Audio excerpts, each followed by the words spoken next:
and thanks for taking the time to watch a new video. If you haven't subscribed to my channel yet, I would be happy if you would do so now, and if you like my videos, please give me a thumbs up, as this shows your appreciation for my work. Today's video is about the question, can I zap too much?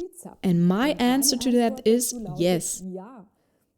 It's not that rare, and users keep telling me something like, I just don't notice anything when I zap. When I started, I noticed a change or an improvement in my symptoms, but now I don't notice anything at all. And sometimes I feel worse after using it. If you then ask about the frequency, it quickly turns out that too much is being done according to the motto, a lot helps a lot. This means several hours a day and often repeating the same program too often. But what actually happens when you zap? On one hand, electrical impulses are sent into the body, and on the other, different frequencies are emitted, which in turn resonate with certain structures, organs, or pathogens in the body. The body absorbs these and has to utilize the whole thing, and it depends on the individual body how quickly it can do this. For example, if you use a pathogen program, then with each of your treatment, you give an impulse in which some of the pathogens become visible and your immune system can then recognize them. This means that your immune system now has a much easier chance of eliminating them.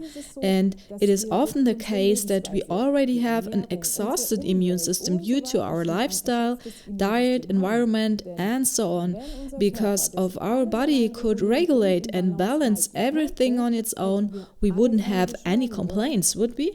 And what also plays a major role in the treatment of pathogens is how well my body manages to get all the dissolved substances out of itself. If there is a so-called detoxification blockade, then I may feel worse rather than better. That is why it is essential to drink at least 2 to 3 liters of pure water and to support the detoxification organs such as the liver, kidneys, intestines, skin, lymph, and lungs with additional measures. In most cases, this will help you avoid unwanted side effects such as headaches, fatigue, tiredness, and discomfort. And from a therapist's point of view, these measures should always go hand in hand with zapping. I talk more about this in my video 5 tips on how to optimize your zapping, which I will link to in the video description below. But what can you do if you feel that zapping doesn't bring about any change, even though you might be using it every day? And I'm talking about chronic issues here, not if you have something acute, because in this case, it is usually necessary to give frequent impulses several times a day. First of all, I would recommend that you scale back your use completely, take a break for a few days and write down all the programs or chip cards you are currently using. Create a plan in which you only use your programs, especially the pathogen programs, every 3 to 4 days. There's also a video on this topic, which I'll link you above. There I explain how you can create such a plan.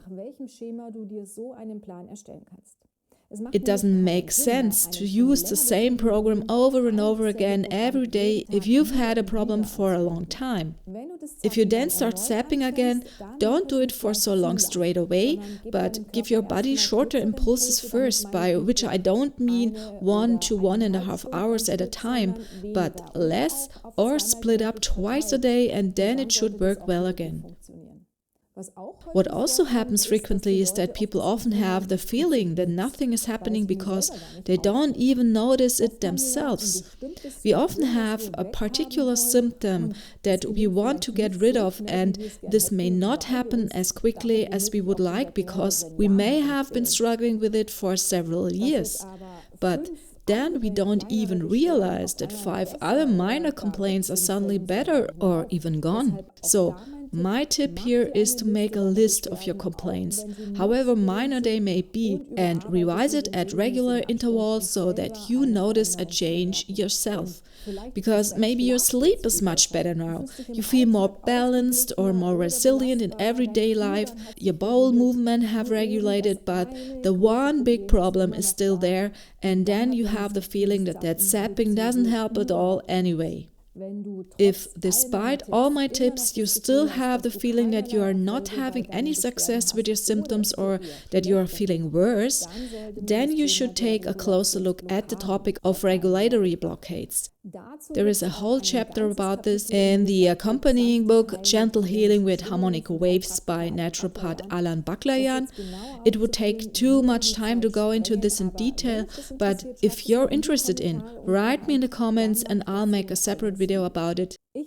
I hope, as always, that this will help you. As always, all the links are in the info box below the video. I wish you a good time, success with your zapping, and see you soon.